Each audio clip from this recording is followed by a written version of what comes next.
Tonight on Frontline, America's retirement crisis. It's tough to really worry about retirement right now. I guess plan B would be to keep working. My retirement plan is fingers crossed and pray, basically. Even if you have a 401k or IRA, will you have the money you need to retire? If you make $100,000 a year, you need $1.5 million to be okay. A lot of 401k programs are lousy. You put up 100% of the capital, you take 100% of the risk, and you get 30% of the return. Correspondent Martin Smith investigates. Make it simple. That's a question that can only be answered on what your risk appetite is. If you don't want making it simple. Well, I wish it was simpler. If you want to gamble with your retirement money, be my guest.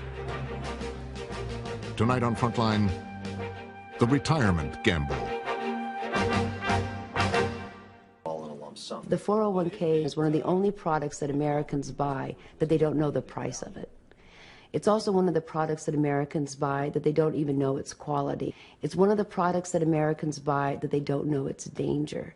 And it's because the industry, the mutual fund industry, have been able to protect themselves against regulation that would expose the danger and price of their products.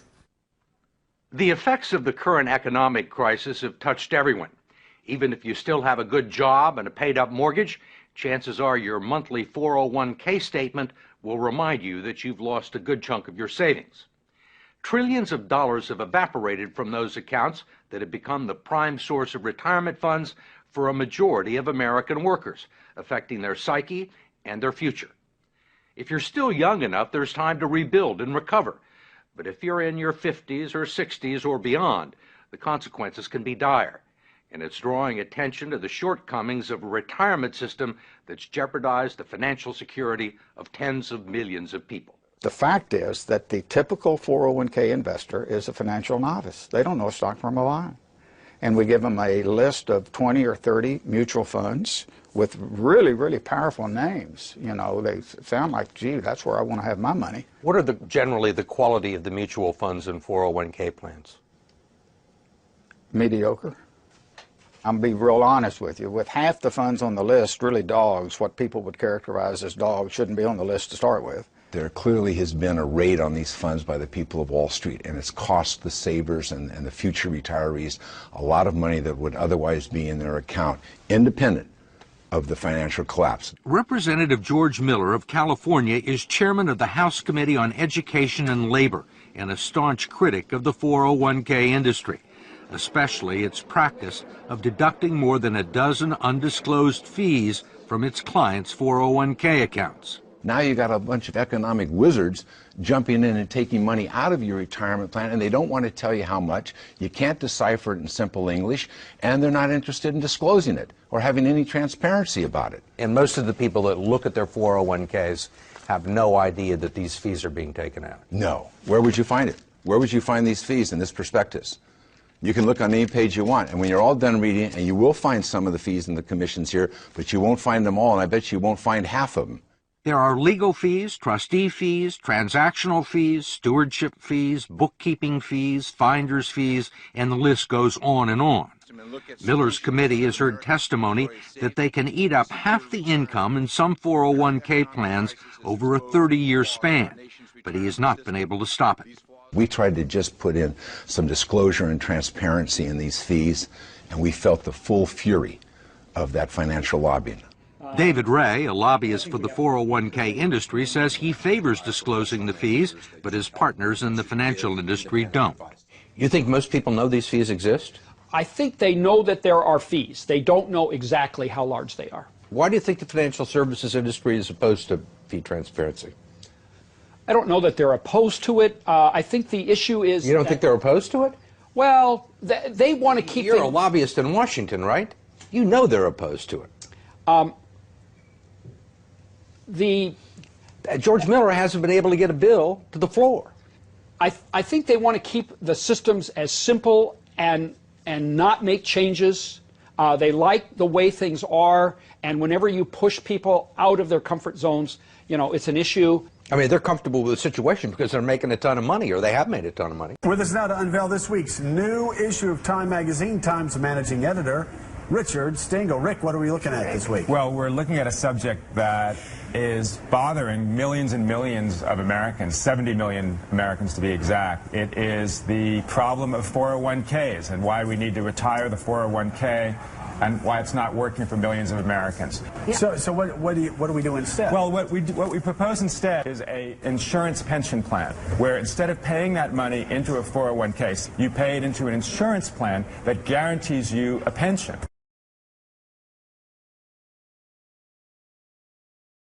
Well, what we propose instead is a insurance pension plan, where instead of paying that money into a 401k, you pay it into an insurance plan that guarantees you a pension. And that seems fair. I mean, the problem with the people who have lost all their money in their 401ks is 401k, isn't it supposed to be what you have when you retire? Why would you put money, 6% of your salary, into something that is a risk? Well, it's a risk, and then it's also something where you deplete it. I mean, it's basically a bunch of cash that you have when you retire, and you're supposed to take out 4 or 5% a year. I mean, and everyone depends on how you. It's the smart thing to do.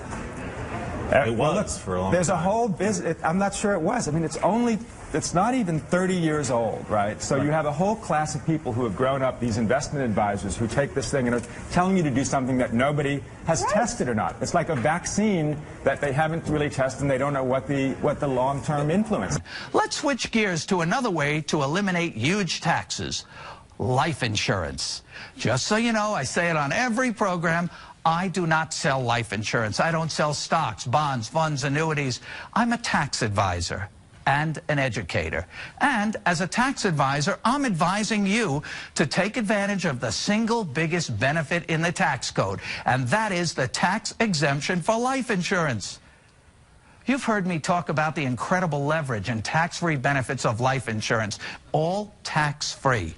It's truly the best tax leverage available under the tax code. In these volatile and uncertain times, you need to focus on investments that give you control, options, flexibility, and certainty. And you want to remove both stock market risk and tax risk. And you want a guarantee. And you want it all tax-free. You can get all of that with certain kinds of permanent life insurance. But what if I told you that you could have tax-free access to your life insurance during your lifetime, so you could use it for yourself? You could begin moving large amounts of money from taxable accounts into a tax-free permanent life insurance policy. The money grows tax-free inside the policy. You don't have to if those gains are earned within a life insurance policy. If your money's going to grow, it may as well grow tax-free, right? You need to realize that life insurance is an investment, but it's better than your typical investment accounts because it's tax-free. Oh, and one more thing. Life insurance comes with something else that you can never get from the stock market: a guarantee. Believe it or not, this is an area where you might want to invest the maximum you can into the policy. If you're approaching retirement or already retired and looking to shelter more of your taxable money into a tax-free vehicle, this might be the place for you. But the mistake most people make at this stage of life is trying to pay the least for the policy. So you might be thinking, how can paying less be a mistake? Everybody wants a good deal, because this is an investment, not an expense. If you were saving money in a bank account, would you want to put in the most or the least? Of course you want to put in the most, because this is your savings. You should look at permanent life insurance the same way, except that the investment is tax-free. So why would you keep money growing in a taxable account when it can be transferred to a tax-free investment? If you have taxable IRA funds, you can, in effect, convert your IRA to life insurance, paying tax now at low rates on distributions from your IRA, and then using that money to fund your life insurance investment. That accomplishes two things. You reduce your future tax exposure in your IRA by taking distributions now, and you build up a tax-free source of retirement funds should you need them. If it turns out that you don't need to tap into your life insurance for retirement income, then the life insurance benefit builds for your family. Also income tax-free, and for most people, this is truly the best leverage available, and it's all under your control. Once again, I do not sell life insurance, but as a tax advisor, I gotta tell you that the tax exemption for life insurance is the single biggest benefit in the tax code. Make it a part of your retirement savings plan and your estate plan. But remember, this area of your life is a little tricky. You must do it the right way to receive all the benefits I'm telling you about. Now is the time to create a plan to rescue your retirement and move your money from accounts that are forever taxed to accounts that are never taxed.